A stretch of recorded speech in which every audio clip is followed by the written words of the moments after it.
quelque chose près, on a dû marcher une quarantaine de kilomètres dans la zone d'exclusion. Pour ce qui allait être une des explorations les plus épiques que j'ai jamais faites. En septembre 2021, j'ai eu l'incroyable opportunité de pouvoir partir à Tchernobyl. Un voyage illégal avec 3 illustres inconnus, ça ne se refuse pas.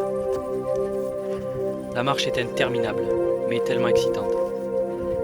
Un long chemin qui nous amène tout droit vers la ville fantôme de Pripyat.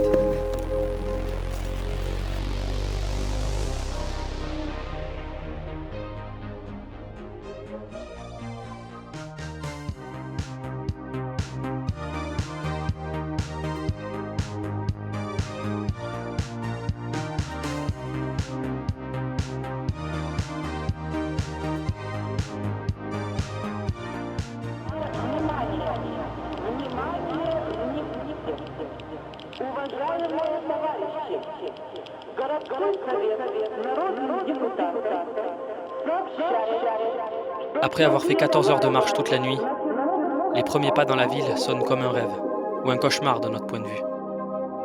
Totalement indescriptible, la sensation de se retrouver ici. Surtout quand ça fait longtemps que t'espères y venir. On s'engouffre dans un premier bâtiment et là, c'est la grande surprise. La piscine municipale.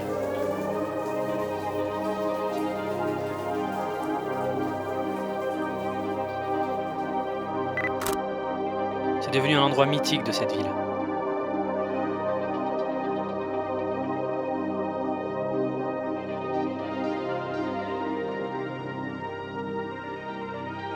Au tout début, on a vraiment du mal à s'imaginer qu'on y est vraiment. Pourtant, les courbatures de la veille qui se font sentir nous le prouvent.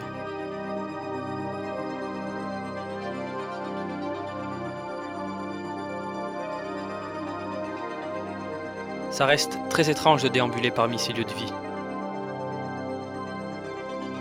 On s'imagine tout ce qui a pu s'y passer, tous les gens qui y travaillaient, toutes les histoires qui a pu s'y raconter. Ça fait vraiment froid dans le dos.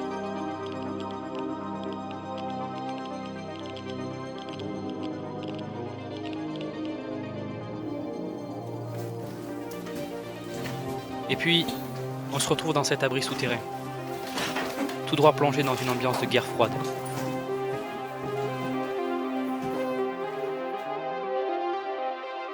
Terrifiant, mais tellement passionnant.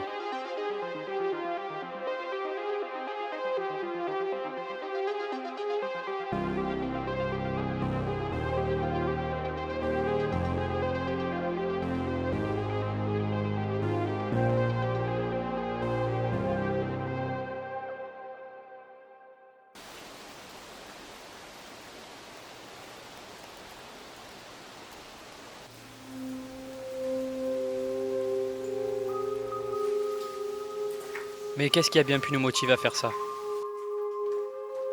Je veux dire, Pripyat, une ville entièrement abandonnée à cause de la plus grande catastrophe nucléaire de l'histoire, où tout tombe en ruine petit à petit, ça n'a rien de très attirant.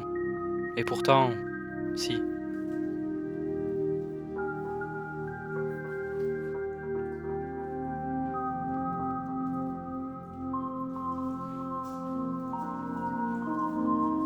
Même sentiment étrange dans cette école. 35 ans que tout est resté comme ça. Il règne un silence assourdissant. Ça nous plonge vraiment dans l'ambiance. C'est un peu comme entrer dans un autre monde.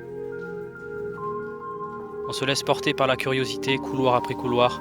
Notre regard se pose partout. Complètement concentré par ce qui nous entoure. Complètement déconnecté du monde extérieur. Mais faut pas oublier qu'on n'a pas vraiment le droit d'être là. Et la réalité a tendance à revenir très vite. Surtout quand il s'agit d'un chien.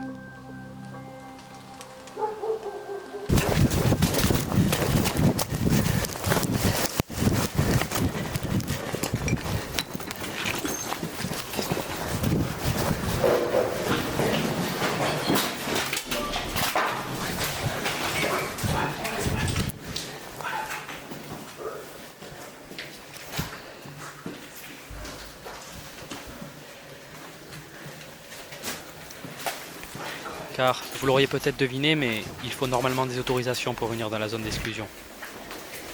Ce qu'on ne possédait pas, bien évidemment. Heureusement, on était tout près de l'appartement où on avait laissé nos affaires.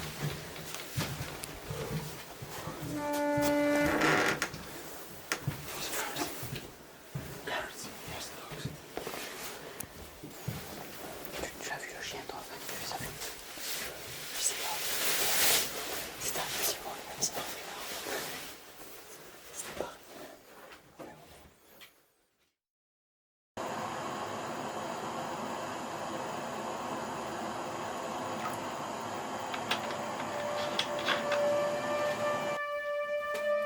C'est sans doute pour ça. L'adrénaline de l'illégalité, jouer au commando pour de vrai avec les gardes ukrainiens, l'inaccessibilité de cette ville et la complexité à ne pas se faire repérer, qui rend cette zone d'exclusion si attirante. Et cette atmosphère qui règne, c'est absolument incroyable. Le silence est devenu roi, à peine troublé par le bruit du vent dans les arbres. C'est une fois sur les toits que l'on s'en rend compte vraiment.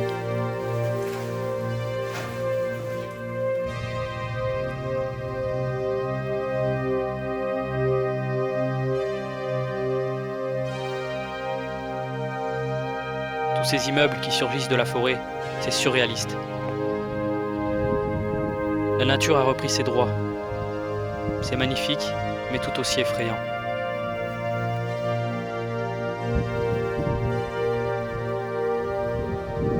La mort est invisible ici.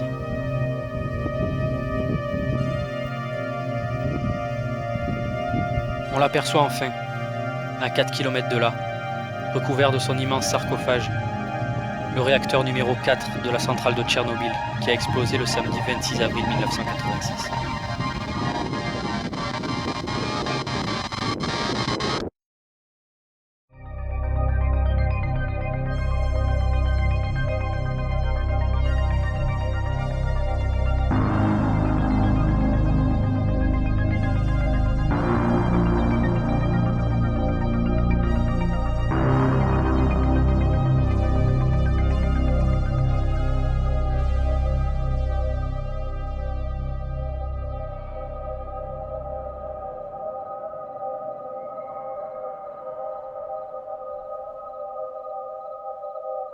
Réveil à 4h45, direction le centre-ville et la Grande Roue.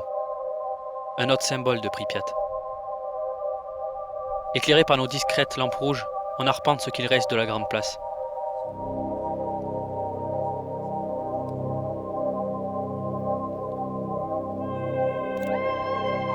C'est toujours aussi impressionnant d'y être pour de vrai.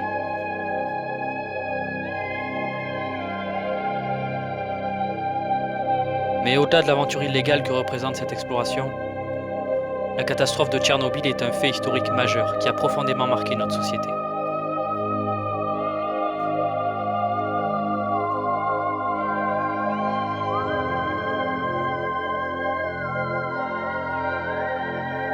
On l'apprend dans les livres d'histoire. Et le simple fait d'être témoin d'un lieu aussi unique et incroyable justifie une telle aventure.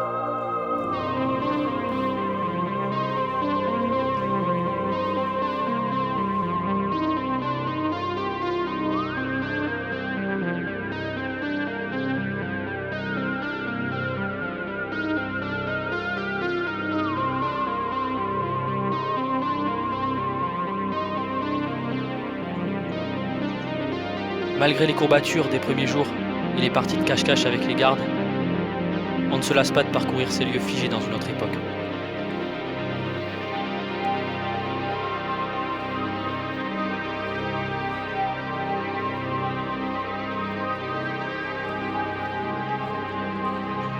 On aura passé 4 jours en autonomie totale dans la ville, à devoir être en permanence sur le qui-vive, à écouter le moindre bruit suspect et à toujours devoir se faire le plus discret possible. C'était vraiment intense. Et c'est assez fou d'avoir pu vivre ça avec des personnes que je ne connaissais pas avant de partir.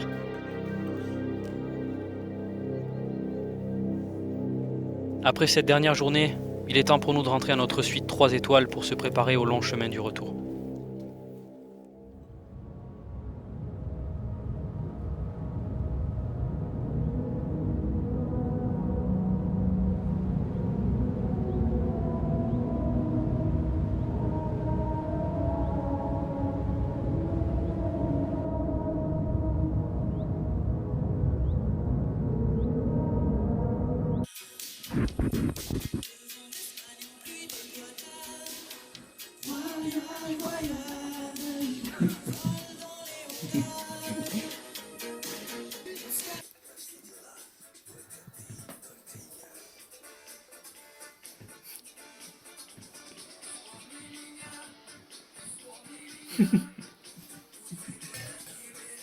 Du bon thé et du bon café. On est prêt pour 35 km de marche. Clairement la marche la plus interminable de ma vie. Après avoir encore une fois échappé à un garde à vélo, nous voilà partis dans la nuit noire. La fine pluie finit par transpercer tous nos vêtements. J'adore la pluie. Dans 20-30 ans, il n'y en aura plus. Et dans la fatigue à 2h30 du mat, on peine vraiment à trouver un endroit au sec pour faire une petite pause. How is the TV? Where's the jacuzzi? Staying here? Yes? Look at this. Where is the jacuzzi? Where is the TV? On est vraiment à bout, et à nous entendre, on n'en peut clairement plus. Maybe go to the first one. C'est bien la première fois que je repousse autant mes limites physiques et mentales.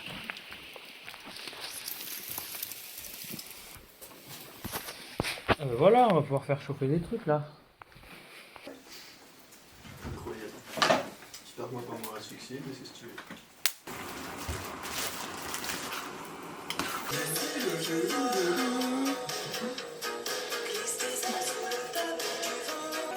il savait tout ça propos, tu le graves ou le perdreau, et moi j'ai la forme de chair.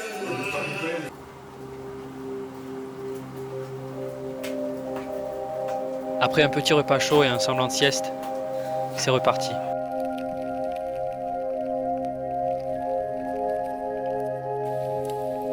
« 40 km sous la pluie, c'est vraiment long. Surtout pour Flo et Nico qui ont leurs genoux et leurs pieds complètement éclatés. Ils en ont vraiment chié. Et dire que tout ça part d'une simple story sur Instagram, si j'avais su, j'aurais encore moins hésité. Enfin le retour à la civilisation. J'ai jamais autant apprécié être assis dans une voiture avec du chauffage. Bref, c'est là que se termine cette incroyable aventure.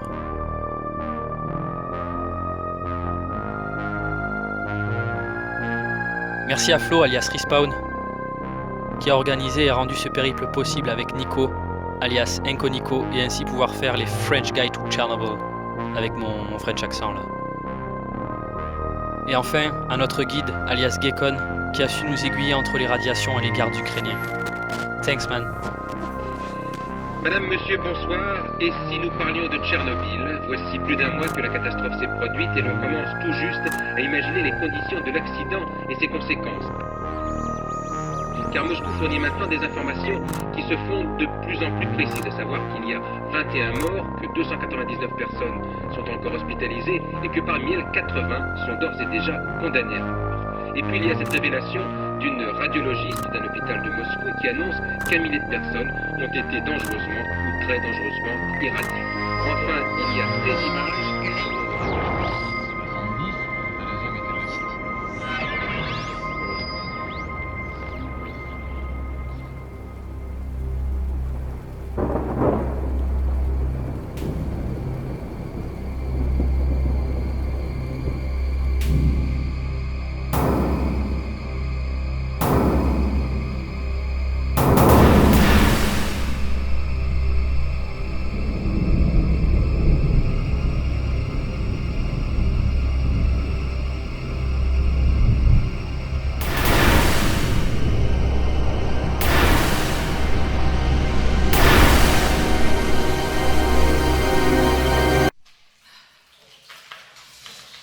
Ah oui, au fait, avant que j'oublie,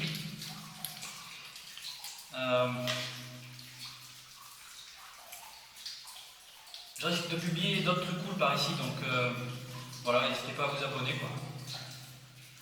C'est tout. Tout ça pour ça.